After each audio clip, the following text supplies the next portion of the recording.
guys बे जाबाय जोंनि बाउन्डारि बे बोरमाया गासिबो आंनि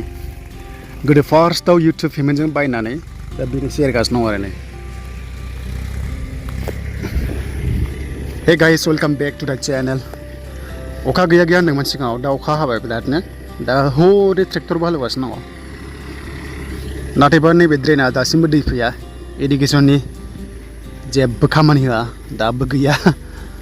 माने बिनि दैजोंहाय गायनो मोनखाया आरो पुरा मेसिनजों दाथ' अखा हाबाय अखाजों दा गायगासिनो दङ बिनिफ्राय गाइसमोन मा खबर नोंथांमोना कमेन्ट्स खालामदो बै जाबाय साहा बागान दा बे साहा बागाना मालिक दङ बेलेगनि ओमफ्राय ओरैहाय दङ बैग्रि बागानमोन आरो बियो दा फार्मार्सफोर आबादारिफोरनि थाखाय मोनसे गुड निउस लाना फैदों नोंथांमोना भिडिअ नायलांबाय आं खिन्थागासिनो दङ दा बे स्क्रिनाव नाय बे स्क्रिनाव आं होगासिनो दङ जाय फार्मार्सफोर खेथि खालामग्राया पिएम किसान मोनोना बै पिएम किसाना 18 जुनाव 18 तारिखआव नोंथांमोननि एकाउन्टआव हाबसिगोन जाय मोनबाय थायो मोनसिगोनलाय आरो जायफ्रा गोदान खालामदों नोंथांमोनाबो मोनसिगोन स्क्रिनाव होदों डेटखौहाय नायना ला पिएम किसाननि पर्टेलावबो आपडेट जाबाय दा खायसे खायसे 2000 मोनगोन खायसेया 6000 मोनगोन खायसेया 4000 मोनगोन आरो दा ओमफ्रायहाय मोनसे गोदान खोथाबाव जायनाखि रेशन कार्ड गैयाना रेशन कार्ड गैयिफोरा नै दा बावैनो मास मोनसेनि गेजेराव 15 लाख जन गोदान बेनिफिसियारि एप्लाइ खालामनो मोनगोन ओमफ्राय अरुणोदय 3.0 दा बावैनो जुलाइआवहाय एप्लाइ जासिगोन खालामनो दाबावदे आं खिथाबाय थागोन मानो होनोबा आंनि कन्टेन्टआ पुरा फार्मार्स रिलेटेड नैबे चेनेला खिथाजोबगोन आं नोंथांमोननो रावबो थालांनाङा मानोना बे फैसाया जोंनिखा मोनखानांगौखा नोंथांमोना एप्लाइ खालामनो दाबावथार आरो बोरै बोरै एप्लाइ खालामनांगौ ए टु जेड नोंथांमोनहा खिथाहरगोन जाहाथे बयबो मोनो बे खुनु पार्टिनि खोथा गैया पुरा मोननांगौ जायनि क्राइटेरिया गोरोबगोन बेनो फैसाखौ मोननांगौ आरो मोनगोन नोंथांमोना चेनेलाव नायबाय था आरोना साबस्क्राइब खालामनो हानायसिबां दा खिथाबाय आं गाइसमोन पिएम किसान फैसाखौ 18 तारिख जुनाव दा बावैनो मोनसिगोन ओमफ्राय बेनो अरुणोदय 3.0 आव बिराद एप्लाइ खालामनाय नेगासिनो दङ दा रायजोफोर गोबां कमेन्ट्स खालामो ना अरुणोदय 3.0 आ माबोरै एप्लाइ जायो मोजां खोनासं नोंथांमोना दा बे अरुणोदय स्किमाव एप्लाइ खालामबा दा बैसोआ मिनिमाम 18 इयार्स नाथाय अनलि अमेनफ्राल' मोननो हायो बिनिफ्राय माखासे क्राइटेरिया दं आरो बैसोआ मिनिमाम 18 बोसोर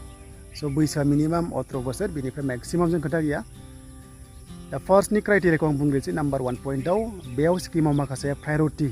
लिस्ट दङ आरो दा सोरबा सिख्लायनो बुरिनायबा बेयाव इलिजिबोल जायो दा सोरबा सिख्लायनो बुरिनायबा हाबा जायालासिनो थाबायबा बेयाव इलिजिबोल बेनिफ्राय डाइभर्स जाबायबा हौवा गारबायबा बेयाव इलिजिबोल बेखौ दाननो हाया रावबो बिथांमोननि थाखायसो बेखौ दिहुनखादों ओमफ्राय हौवा थैजाबाय रान्दि जाबाय बिथांमोननि थाखाय दाननो हाया बे स्किमाव मोनथारनांगौ आरो जायनि न'खरा साख्रि गैया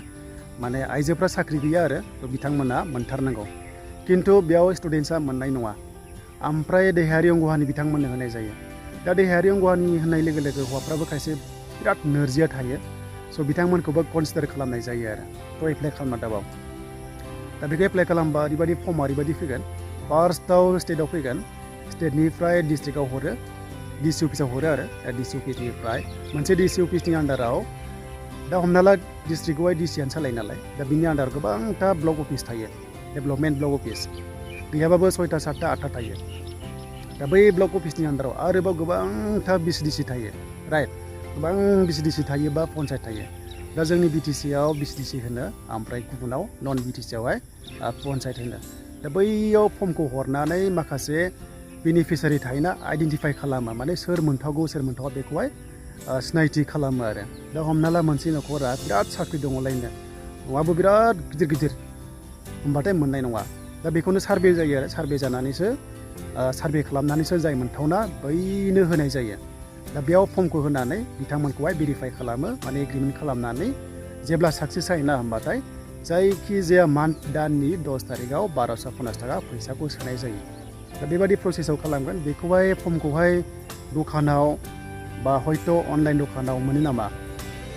खायसे खायसे गुगोलनिफ्राय डाउनलड खालामो नाथाय बे नङा फर्मआ मोनसे लिमिटेड फैखायो आरो बेयाव मोनसे डेट थायो इस्यु नाम्बार थायो सिरियेल नाम्बार थायो बैजोंसो एक्सेप्ट खालामो अफिसाव अके होमबासो नोंथांमोना मोनगोन दा बेनो आरो नोंथांमोना नैबे दान मोनसेनि गेजेरावनो एप्लाइ खालामनो मोनसिगोन प्लास रेशन कार्डबो 15 लाख गोदान दाजाब नागिरदों एबा एड खालामनो नागिरदों सरकारा दा बे रेशन कार्ड मोननो थाखायबो नोंथांमोना साख्रि गैयै जानांगोन न'खराव ओमफ्राय भटार card Aadhaar card bank account थाथारनांगोन रेशन कार्डनि थाखाय दा बेखौबो एप्लाइ खालामनो दाबाव रेशन कार्ड थायोबा माइरं मोनो 10 तारिख सिगां माइरं मोनो आरो फ्रि ट्रिटमेन्ट मोनो 5 लाखसिम मोनो रेशन कार्ड थायोबा 5 लाखसिम 5 लाखसिम फ्रि ट्रिटमेन्ट मोनो बेखौबो नोंथांमोना लानो दाबाव माने रेशन कार्ड थायोबा खोथाया जाहैबाय आयुष्मान कार्ड मोनो नालाय दा बेखौनो बुंनाय जायो 5 लाखसिम फ्रि ट्रिटमेन्ट आरो दा आं नोंथांमोननो खिथाबाय थागोन नोंथांमोना चेनेलखौल' जा सापर्ट खालामबाय था ओमफ्राय फर्म साबमिट जानाय लोगो लोगो आं खिथागोन मानोना आंनि चेनेला फार्मार्स रिलेटेड ना नोंथांमोना फुरा आपडेटखौ मोनबाय थागोन आरो बिनिफ्राय